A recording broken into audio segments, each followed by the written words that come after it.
What's up, y'all? Shuffle. Welcome to 5 beginner mistakes for Manor Lords. There are quite a few mistakes you can make at the beginning, but these are the 5 that I found to be the most important, as well as they happen to me, so I have a lot of knowledge on that. If you're enjoying the content, make sure you give it a thumbs up, leave your thoughts down below in the comments, and then check out the description box for a lot of cool links like other socials, Discord, stuff to join, and ways to support the channel such as memberships and Patreon. Now let's talk about how both of us, you humble viewer as well as myself, were messing up in Manor Lords. The first mistake is misusing oxen. Oxen are very important, and not being able to use them to help with construction or transport stuff is a very common mistake. After a few runs, you may find yourself accustomed to the early game where it's good to start off with your logging camp, a woodcutter camp, and a saw pit. The reason the saw pit is important is because you need planks for the church to help you get to the next settlement level. If you only have one oxen and it's running around trying to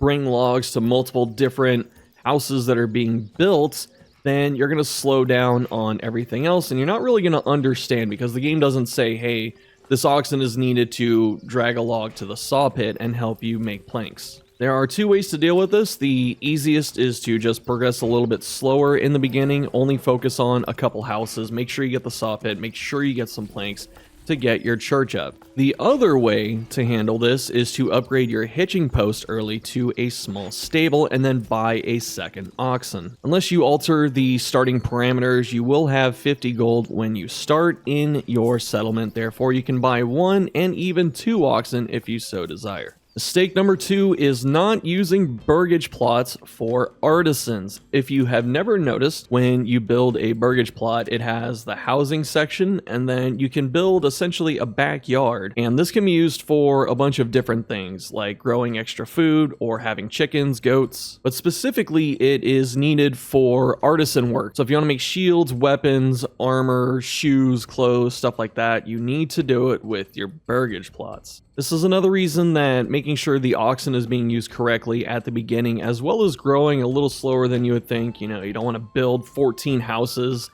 in the first month. It's mostly because of this. The sooner you get these up and you're pumping out extra stuff like weapons, the sooner you can start dealing with other challenges. Mistake number 3 is not focusing on trade. Trade is an essential part of this game for resources.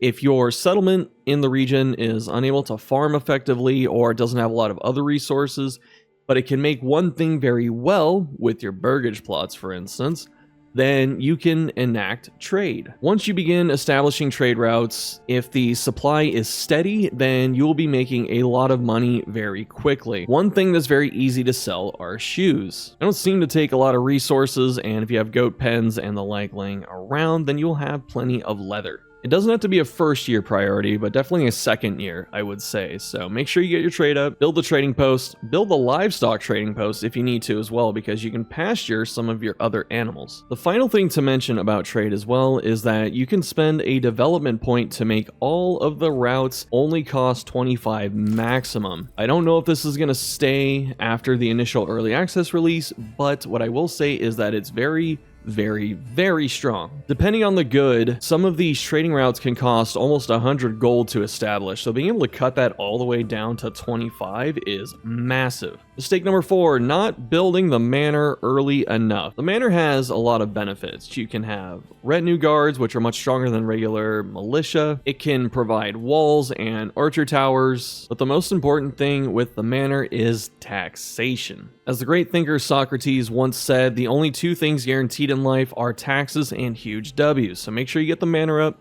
start taxing your peasants, and use your money for better things like mercenaries. This is specifically helpful if you are unable to raise a decent militia as a standing army because you're taxing your people into high hell and their morale goes down. You can offset this by buying mercenary groups and using them to do the things you need to, like fight other armies or clear out bandits. It was tough to pick a final mistake, but I think the final one that I will use in this video is people not clearing bandit camps. Bandits are incredibly annoying because they will steal your stuff, and when they establish camps in other regions, they're usually pretty far out of the way. However, it is still worth going after these to try and eradicate the bandits, not only to stop the theft that they're inflicting upon you, but also to gain influence. Right now with the review build, the only win conditions are pretty much just conquering all of the regions, and the best way to do this is with influence. You gain influence by winning battles and doing other just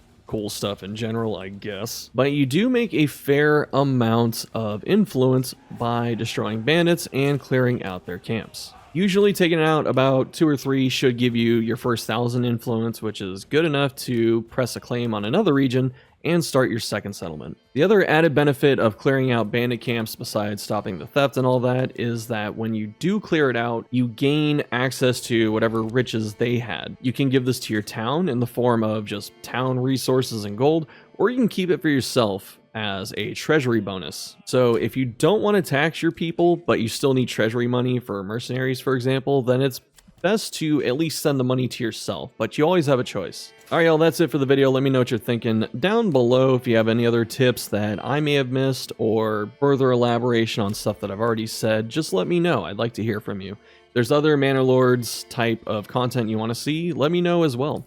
Otherwise, thank you so much for watching, and I'll see you next time.